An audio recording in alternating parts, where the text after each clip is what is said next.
నమస్తే welcome to డీనిస్ ముందుగా headlines కేంద్ర బడ్జెట్ 2025ను స్వాగతిస్తున్నామన్న ముఖ్యమంత్రి నారా చంద్రబాబు నాయుడు దేశ ఆర్థిక వ్యవస్థకు వెన్నెముకైన మధ్యతరగతి ప్రజలకు పన్ను మినహాయింపు గొప్ప పరిణామమని వెల్లడి వైసీపీ అధినేత జగన్ ఆదేశాలతో ఫిబ్రవరి 5వ తేదీన ఫీజు 4 కార్యక్రమం నిర్వహిస్తున్నామన్న ఎన్టీఆర్ జిల్లా వైసీపీ అధ్యక్షులు దేవినేని అవినాష్ ఫీజు బకాయిలు చెల్లించే వరకు తాము ఉద్యమిస్తామని స్పష్టం.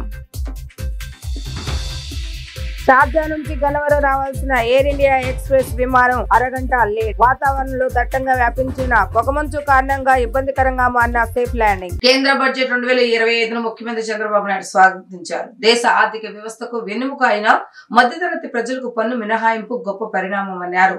ప్రధాని మోడీ వికసిత్ భారత్ దార్శనికతను బడ్జెట్ ప్రతిబింబిస్తుందని అన్నారు. ప్రజా అనుకూల ప్రగతిశీల బడ్జెట్ ను ఇవాళ నిర్మలా సీతారామన్ ప్రవేశపెట్టారన్నారు.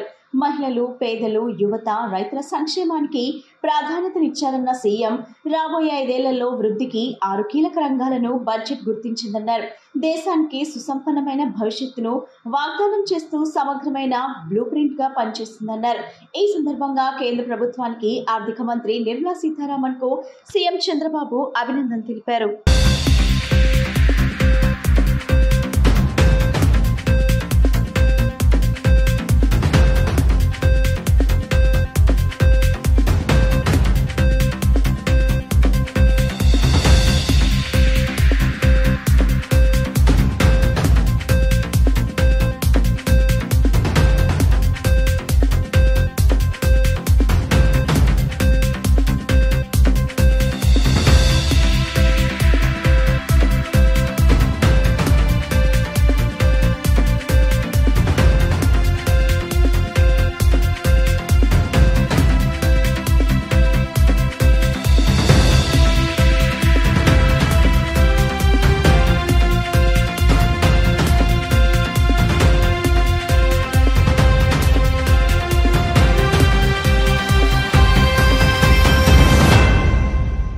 వైసీపీ అధినేత జగన్ ఆదేశాలతో ఫిబ్రవరి 5వ తేదీన ఫీజు 4 కార్యక్రమం నిర్వహిస్తున్నట్లుగా ఎన్టీఆర్ జిల్లా వైసీపీ అధ్యక్షులు దేవినేని అవినాష్ తెలిపారు. విద్యార్థుల జీవితాలను నాశనం చేసిన కూటమి ప్రభుత్వానికి వ్యతిరేకంగా అందరూ ఈ కార్యక్రమంలో పాల్గొనాలని ఆయన పిలుపునిచ్చారు. ఫీజు బకాయిలు చెల్లించేంత వరకు తాము ఉద్యమిస్తామని ఆయన స్పష్టం చేశారు. ఈ నెల 5న వైసీపీ చేపట్టే ఫీజు 4 కార్యక్రమం పోస్టర్లను సెంట్రల్ నియోజకవర్గం వైసీపీ కార్యాలయంలో ఆ పార్టీ నేతలు దేవినేని అవినాష్, వెల్లంపల్లి శ్రీనివాస్, మల్లార్ విష్ణు, ఎమ్మెల్సీలు రుహుల్లా, మొండితో కరుణ్ కుమార్లు విడుదల చేశారు. ఈ సందర్భంగా ఎన్టీఆర్ జిల్లా వైసీపీ నేతలు మాట్లాడుతూ 3,900 కోట్ల బకాయిలు చెల్లించకుండా చంద్రబాబు వేధిస్తున్నారని మండిపడ్డారు. విద్యా సంస్థలు విద్యార్థులకు సర్టిఫికేట్లు కూడా ఇవ్వటం లేదని ఆవేదన వ్యక్తం చేశారు. దీని వలన విద్యార్థులు కూలీగా మారుతున్నారని చెప్పారు. 2014-19లో కూడా చంద్రబాబు ఇలాగే బకాయిలు పెడితే వైఎస్ జగన్ వచ్చాక విడుదల చేశారన్నారు. వెంటనే ఫీజు రియంబర్స్మెంట్ నిధులు ఇవ్వకపోతే పోరాటం తీవ్ర రూపం చేస్తామని ఎన్టీఆర్ జిల్లా వైసీపీ నేతలు హెచ్చరించారు. ఫిబ్రవరి 5వ తేదీన బేసిన్ రోడ్లోని వైసీపీ కార్యాలయం వద్ద నుంచి ర్యాలీగా వెళ్లి కలెక్టర్ ఆఫీస్లో మెమరాండం సమర్పిస్తామని వారు తెలియజేశారు. నమస్కారం. ఈరోజు ఎన్టీఆర్ జిల్లా వైఎస్ఆర్ కాంగ్రెస్ పార్టీ ఆధ్వర్యంలో 7 నియోజకవర్గ సమన్వయకర్తలు, మా ఎమ్మెల్సీలు, రాష్ట్ర పిఏసీ మెంబర్స్ కానివ్వండి, రాష్ట్ర నాయకులు కానివ్వండి, రాష్ట్ర అనుబంధ సంఘ అధ్యక్షులు కానివ్వండి, మా మేయరు, డిప్యూటీ మేయర్సు, అదేవిధంగా మా జిల్లా నాయకత్వం మేమందరం గారు కలిసి సమన్వయ సమావేశం ఏర్పాటు చేసుకుని, అదేవిధంగా ఈరోజు ముఖ్యమంత్రి ఏదైతే చంద్రబాబు నాయకత్వంలో ఈ రాష్ట్రంలో విద్యార్థులకి చదువుని దూరం చేసే విధంగా ఫీజు రీయింబర్స్మెంట్ డబ్బులు కట్టకుండా, తల్లికి వందనం పథకం అమలు చేయకుండా ఏ విధంగా అయితే మోసం చేస్తున్నారో దానికి నిరసనగా గౌరవనీయులు మాజీ ముఖ్యమంత్రి వైఎస్ జగన్మోహన్ రెడ్డి గారి ఒక నాయకత్వంలో వైఎస్ఆర్ కాంగ్రెస్ పార్టీ ఒక ఆదేశాలతో 5వ తారీఖున ఫీజు 4 కార్యక్రమం ఎన్టీఆర్ జిల్లాలో నిర్వహించే విధంగా మేము అందరం గారు సమావేశం ఏర్పాటు చేసుకోవడం జరిగింది. ఏదైతే బీసెంట్ రోడ్లో వైఎస్ఆర్ కాంగ్రెస్ పార్టీ కార్యాలయం ఉందో, సెంట్రల్ కాంగ్రెస్ పార్టీ కార్యాలయం, అక్కడి నుంచి కలెక్టర్ ఆఫీస్ దగ్గర ర్యాలీగా విద్యార్థులు, యువకులు, మా వైఎస్ఆర్ కాంగ్రెస్ పార్టీ శ్రేణులందరితో కలిసి ర్యాలీగా వెళ్ళి కలెక్టర్ గారికి రిప్రజెంటేషన్ ఇచ్చే కార్యక్రమం చేయాలని చెప్పి నిర్ణయించుకోవడం జరిగింది. ఎన్టీఆర్ జిల్లాలో ఉన్నటువంటి వైఎస్ఆర్ కాంగ్రెస్ పార్టీ నాయకులందరూ కూడా దీనికన్నా ముందు ముఖ్య నేతలతో సమావేశం జరిగింది. ఏదైతే జగన్మోహన్ రెడ్డి గారు ఆదేశించారో 5వ తారీఖున ఫీజు రీఎంబర్స్మెంట్ సంబంధించి ఒక ఉద్యమం చేయాలి. ఏదైతే తెలుగుదేశం ప్రభుత్వం విద్యార్థి లోకానికి అన్యాయం చేస్తుందో, నిర్లక్ష్యం చేస్తుందో దాన్ని కళ్ళు తెరిపించే విధంగా ప్రభుత్వం బకాయిలన్నీ చెల్లించే విధంగా ప్రభుత్వం మీద ఒత్తిడి తీసుకురావడం కోసం ఒక కార్యక్రమాన్ని రూపొందించుకోవడం జరిగింది. ఈ నెల 5వ తారీఖున బీసెంట్ రోడ్లో ఉన్నటువంటి మేనకా హోటల్ మా ఆఫీస్ దగ్గర నుంచి అందరం కూడా వెళ్ళి కలెక్టర్ గారికి రిప్రజెంటేషన్ ఇవ్వాలి.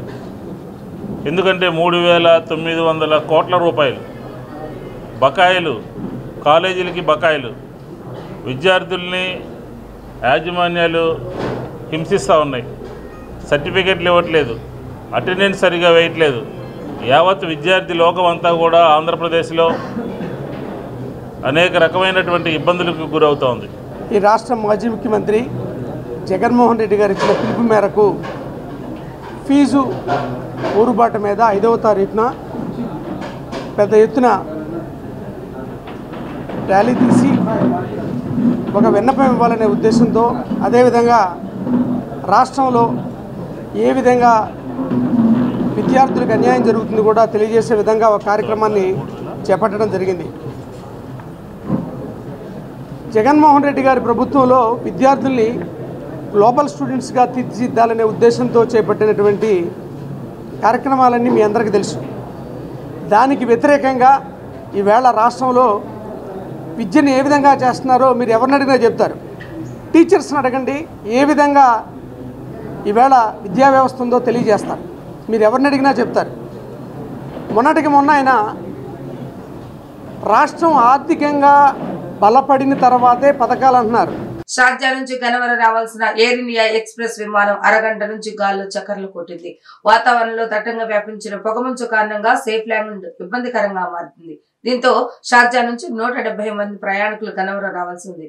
తిరిగి అదే ఎయిర్ ఇండియా ఎక్స్ప్రెస్ నుంచి 171 మంది షార్జాకు వెళ్లనున్నారు.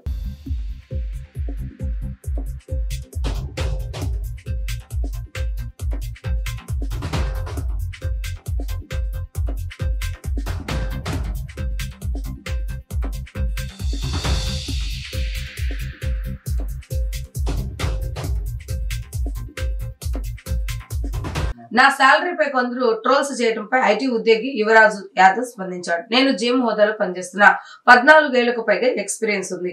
నా జీతం ఇంకా 3 లక్షలు తక్కువే చెప్పా. నా కంపెనీ పేరు బయటకు చెప్పకూడదు. 30% పన్ను కడుతున్నా. ఎవరికైనా అనుమానం ఉంటే నా ఊరు వచ్చి చూసుకోవచ్చు. ప్రతి ఆధారం నేను వారికి చూపిస్తా అంటూ పలు డాక్యుమెంట్లతో ఓ వీడియోను పంచుకున్నాడు. హాయ్ అండి, నా పేరు బల్లివల్లి యువరాజు యాదవ్. నేను సాఫ్ట్వేర్ ఇంజనీర్గా పనిచేస్తున్నా ఒక మల్టీనేషనల్ కంపెనీలో. నా ప్రజెంట్ డెస్టినేషన్ వచ్చి జనరల్ మేనేజర్. నాకు ఎక్స్పీరియన్స్ వచ్చి 14 years ప్లస్ ఉంది. సో నాకు నేను చెప్పిన సాలరీ ఏమైతే మాట్లాడిన ఈరోజు సమ్మేపల్లి మండలంలో జరిగిన చంద్రబాబు నాయుడు గారి మీటింగ్లో నేను ఏమైతే చెప్పానో అది చాలా నిజం. ₹1 కూడా నేను తప్పు చెప్పలేను, తగ్గించే చెప్పాను. మీకు కావాలంటే ప్రతి ఒక్క ప్రూఫ్ నేను చూపిస్తాను. అనవసరంగా నన్ను ట్రోల్ చేయకండి. ఇది నాకు నా జాబ్ కూడా రిస్క్ వచ్చే పరిస్థితి. మీకు అందరికీ తెలుసు, చదువుకున్నాడు ఎవడు, జాబ్ చేసేవాడు ఎవడు, బుద్ధున్నవాడు ఎవడు ఇలా చెప్పాడు. సో నేను కాన్ఫిడెన్స్ లేట్ అయ్యి మీకు అందరికీ ప్రతి ఒక్క జాబ్ చేసే ప్రతి ఒక్కరికి అర్థమవుతుంది. కంపెనీ నేమ్ బయట చెప్పకూడదు, సాలరీ కూడా డిస్క్లోజ్ చేయకూడదు ఎక్కడే కానీ. సో నేను అందుకనే కంపెనీ పేరు చెప్పకుండా డిస్క్లోజ్ చేశాను సాలరీ. బట్ స్టిల్ మీరు ట్రోల్ చేస్తున్నారు కాబట్టి అది నిజం కాదు అది అని. ఎస్, నేను 30% ఫ్లాట్ పే చేస్తున్నా ఇన్కమ్ ట్యాక్స్. సరేనా? మీరు కావాలంటే ఎంక్వైరీ చేసుకోవచ్చు నా పాన్ కార్డ్ నెంబర్తో. ప్లస్ నాది సమ్మపల్లి మండలం, దేవపట్ట గ్రామం, రోడ్డువారి కొత్తగొల్లపల్లి. నేను ఇక్కడే ఉంటున్నా, వర్క్ ఫ్రమ్ హోమ్ చేస్తున్నా, హైబ్రిడ్ మోడల్ చేస్తున్నా. అవసరం వచ్చినప్పుడు వెళ్తాను, మీరు అప్పుడు ఇంటి పని చేస్తున్నాను. మా అమ్మ నాన్న దగ్గర ఉంటున్నాను. మీకు నా సాలరీ 93 లక్షలు చెప్పాను కదా, దానికి ప్రతి రూపాయికి నేను మీకు ప్రూఫ్ చూపించగలను. కానీ కంపెనీ నేము అవన్నీ బయట చెప్పకూడదు కాబట్టి స్టిల్ మీరు ఇలా ట్రోల్ చేస్తున్నారు కాబట్టి నేను వచ్చిన సిచ్యువేషన్ వచ్చింది అలాగే చూపిస్తున్నాను. మీకు నిజంగానే కంపెనీ నేము ఇప్పటికీ డౌట్ వస్తే రండి, రాయచోట్లో మీ వాళ్ళు చాలామంది ఉంటారు, పంపించండి. చాలామంది నాకు తెలుసు ఈ ఏరియాలో. నేను ప్రతి ఒక్కటి విత్ కంపెనీ నేమ్తో సహా వాళ్ళు చూపిస్తాను. కానీ డాక్యుమెంట్స్ బయట పెట్టేటప్పుడు మాత్రం నేను పెట్టాను. అది మీ అందరికీ తెలుసు, పెట్టకూడదని కూడా తెలుసు.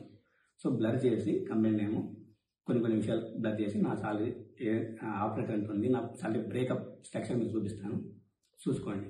దయచేసి ట్రావెల్ చేయడం ఆపేసి ఏదో న్యాయబద్ధంగా బతుకుంటున్నాం మేము, అలా బతికినవాడిని. అనవసరంగా ఒక బ్యాచ్ రెడీ చేసిన తర్వాత మీకు వచ్చేది ఏమీ లేదు. సో నా దగ్గర ప్రతి ప్రూఫ్ ఉంది, నేను చూపించగలను. నా జాబ్కి ఏమైనా రిస్క్ అయితే మీరు ఎవరైతే ఏమైనా చేస్తున్నారో వాళ్ళందరి మీద నేను తీసుకోవాల్సిన జాగ్రత్తలు ఖచ్చితంగా తీసుకున్న చర్యలు. ఒకసారి నా సాలరీ స్లిప్ చూడండి. ఇది నా salary of letter recent year చూసుకోండి. ఇది రీసెంట్గా వచ్చింది. అది ప్లస్ నా ఫిక్స్డ్ సాలరీ 67,26,600. నా బోనస్ 133%, 8,28,290. నా స్టాక్స్ వాల్యూ 21,54,200. సో మీరు దీన్ని టోటల్ కౌంట్ చేసుకుంటే మీకు 93 కాదు కదా 96 వస్తుంది. సరేనా? నేను ఆ 133% వచ్చింది కాబట్టి బోనస్, ఆ 33% కూడా మేబీ వేరీ అవుతుంది కాబట్టి నేను 3 lakhs తగ్గించి 93 lakhs చెప్పాను. మీరు ఇంకా మీ కొద్దిగా వదిలేస్తున్నా. మరి ట్రోల్ చేసినా మీకు వచ్చేది ఏం లేదు, నాకు నష్టపోయేది ఏం లేదు. Thank you. విజయవాడలో టాలీవుడ్ నటి నభా నటేష్ సందడి చేశారు. శనివారం మహాత్మా గాంధీ రోడ్లోని ఓ షోరూమ్ ను ప్రారంభానికి వచ్చిన ఆమె మీడియాతో మాట్లాడారు. తెలుగు సినిమాలో నటించిన తర్వాత అనేక సార్లు విజయవాడ వచ్చానని దుర్గమ్మను దర్శించుకున్నట్లుగా తెలిపారు. ఈ సందర్భంగా నభా నటేష్ చూసేందుకు ఆమెతో సెల్ఫీలు దిగేందుకు అభిమానులు ఆసక్తి చూపారు.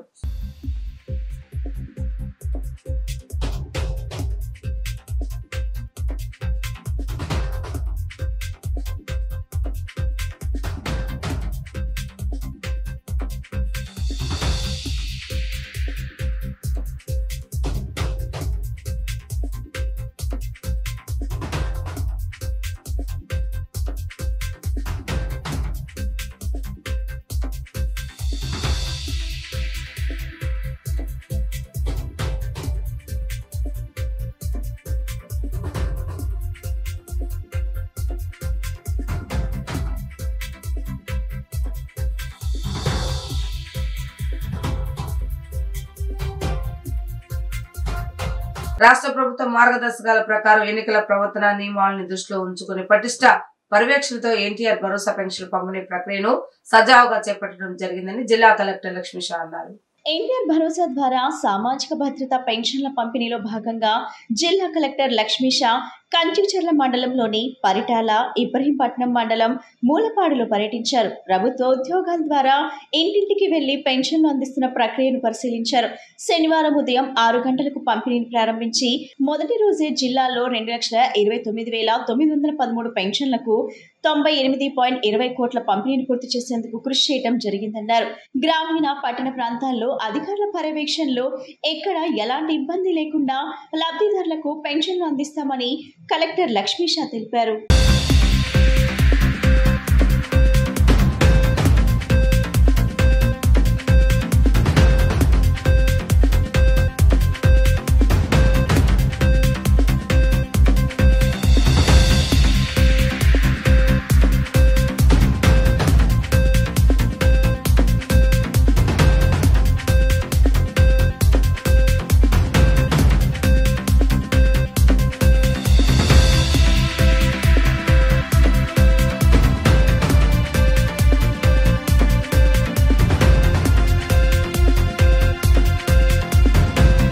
ప్రతి నెల 1వ తారీఖున రాష్ట్ర ప్రభుత్వం ఇచ్చే పెన్షన్ల పంపిణీ ప్రక్రియ త్వరగా పూర్తి చేయాలని నగరపాలక సంస్థ కమిషనర్ ధ్యాన్ చంద్ర తెలిపారు. వివిధ డివిజన్లో ముఖ్యంగా కొండ ప్రాంతాల్లో నిత్యం త్రాగునీటి పరీక్షలు నిర్వహించాలని సంబంధిత అధికారులకు ఆదేశాలు జారీ చేశారు. నగరపాలక సంస్థ కమిషనర్ ధ్యాన్ చంద్ర డివిజన్ పర్యటనలో భాగంగా పలు ప్రాంతాలలో పర్యటించి పెన్షన్లు అందజేశారు. నగరపాలక సంస్థ పరిధిలో పలువురు వృద్ధులకి పెన్షన్లు పంపిణీని సత్వరమే పూర్తి చేయాలన్నారు. కమిషనర్ ధ్యాన్ చంద్ర 18వ division water tank road Ranigarithota ప్రాంతాల్లో పర్యటించి పెన్షన్ లబ్ధిదారులకు స్వయంగా తానే Aadhaar card real time beneficiary identification system యాప్లో పరిశీలించి పెన్షన్ నగదు అందజేశారు. వారితో మాట్లాడి ప్రతి నెల సరైన సమయానికి పెన్షన్ అందుతుందా లేదా, ఎంత పెన్షన్ అందుతుంది వంటి విషయాలపై ఆరా తీశారు. తదుపరి ఇంజనీరింగ్ సిబ్బంది వారు చేస్తున్న తాగునీటి పరీక్షను పరిశీలించారు. అందులో ఉన్న క్లోరిన్ శాతంని పరిశీలించి ప్రతిరోజు జరుగుతున్న త్రాగునీటి పరీక్షను అధికారులు ఎప్పటికప్పుడు పర్యవేక్షిస్తూ ప్రజలకు నిత్యం పరిశుభ్రమైన త్రాగునీటిని అందజేసేలా చూసుకోవాలన్నారు. అధికారుల పర్యటనలో ఎప్పటికప్పుడు డ్రైన్ క్రాసింగ్ ని పరిశీలిస్తూ ఉండాలన్నారు. తదుపరి రాణిగారి తోటలోని అన్నా క్యాంటీన్ ను పరిశీలించి కిచెన్ శుభ్రత, ఆహార నాణ్యత, మరుగుదొడ్ల నిర్వహణ ఎప్పటికప్పుడు చూసుకోవాలని అధికారులను ఆదేశించారు.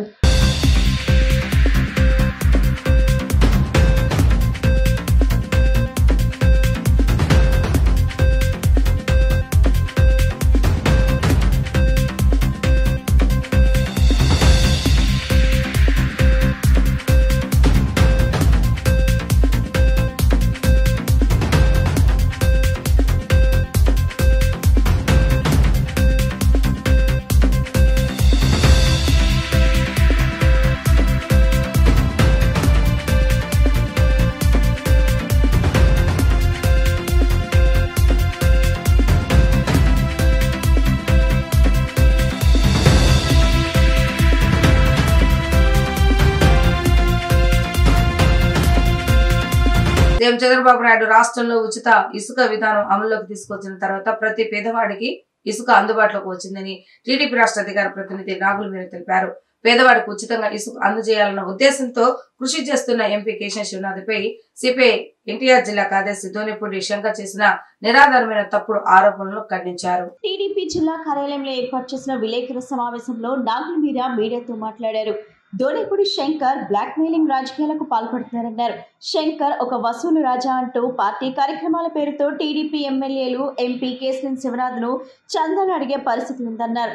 ఇవ్వకపోతే ఇలాంటి నిరాధారమైన తప్పుడు ఆరోపణలు చేయటం శంకర్కి అలవాటుగా మారిందన్నారు. సిద్ధాంతాలకు త్రిలోధాలకు ఇచ్చిన లాంటి వ్యక్తులు సిపిఐలో ఉండటం వల్ల ఆ పార్టీకి ఉన్న విలువ కోల్పోతుందన్నారు. సిపిఐ అధినాయకత్వం శంకర్ పై చర్యలు తీసుకోవాలని నాగుల మీరా డిమాండ్ చేశారు. సిపిఐ బాధ్యుడైనటువంటి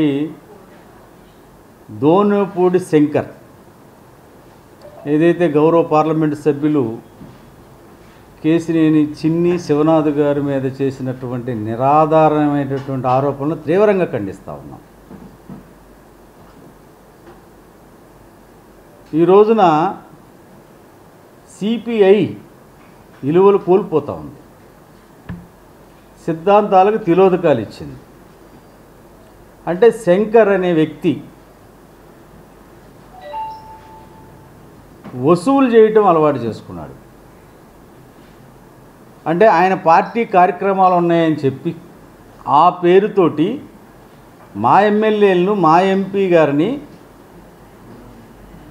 సందాలు ఇవ్వాలని అడిగే పరిస్థితి. ఇవ్వకపోతే నిరాధారణమైనటువంటి ఆరోపణలు.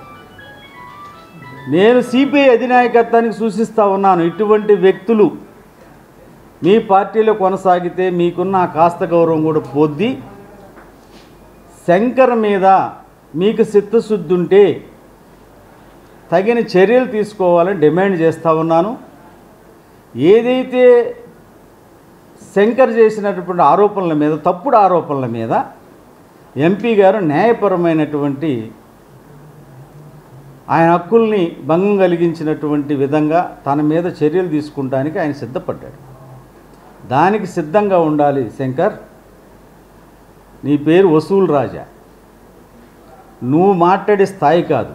నీ గురించి మేము ఈ ప్రెస్ మీట్ పెట్టలా, వాస్తవాలు ప్రజలకు చెప్పాలని పెట్టాం.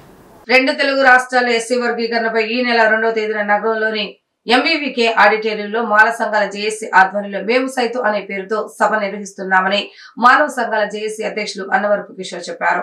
ఈ సభలో ఎస్సీ వర్గీకరణపై సంచలనమైన విషయాలను నిర్ణయాన్ని తీసుకుంటామని పేర్కొన్నారు. నగరంలోని ప్రెస్ క్లబ్ లో ఏర్పాటు చేసిన విలేకరుల సమావేశంలో కిషోర్ మాట్లాడుతూ మేము సైతం సభకు మాల సామాజిక వర్గానికి చెందిన ప్రొఫెసర్లు, ఎంపీలు, ఎమ్మెల్యేలు, ఐఏఎస్ అధికారులు పాల్గొంటున్నారని చెప్పారు.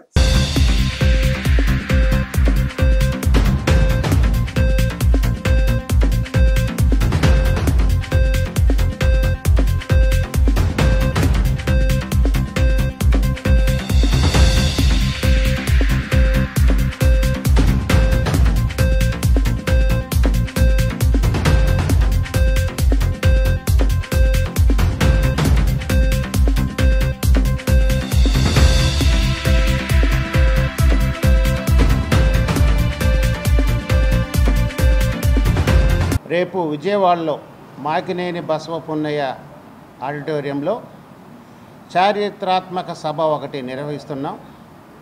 అంబేద్కర్ గారి ఆలోచన విధానంలో మేము సైతం అనేటువంటి ఒక బహిరంగ సభ లాంటి చిన్న మినీ సభ రేపు జరగబోతుంది.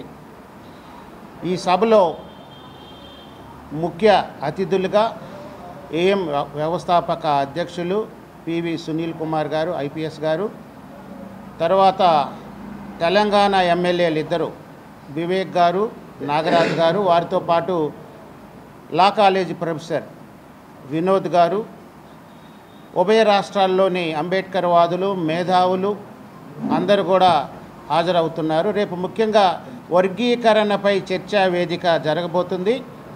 ఈ సభలో రాష్ట్రంలోని దళిత ప్రజా కుల సంఘ నాయకులందరూ కూడా మీ ఈగోస్ పక్కన పెట్టి రేపు ఆ మీటింగ్ని జయప్రదం చేయవలసిందిగా అందరినీ కోరుకుంటున్నాను. ఈరోజు దేశవ్యాప్తంగా బీజేపీ ప్రభుత్వ కుట్రలో, తెలుగుదేశం పార్టీ ప్రభుత్వ కుట్రలో సుప్రీంకోర్టు పావుగా మారి ఒక ఆర్ఎస్ఎస్ రాసిన తీర్పుని ఈ భారతదేశంలో దళితుల మీదకు వదిలారు. అదే వర్గీకరణ అనే ఒక భూతాన్ని దేశవ్యాప్తంగా దళితులందరూ కూడా ఈ వర్గీకరణని వ్యతిరేకిస్తున్నారు. సుప్రీంకోర్టు ఇచ్చిన తీర్పునకు వ్యతిరేకంగా ఏ రాష్ట్రాలు కూడా ఈ వర్గీకరణ విషయాన్ని పక్కన పెడితే తెలుగు రాష్ట్రాలైనటువంటి ఆంధ్రప్రదేశ్ తెలంగాణలో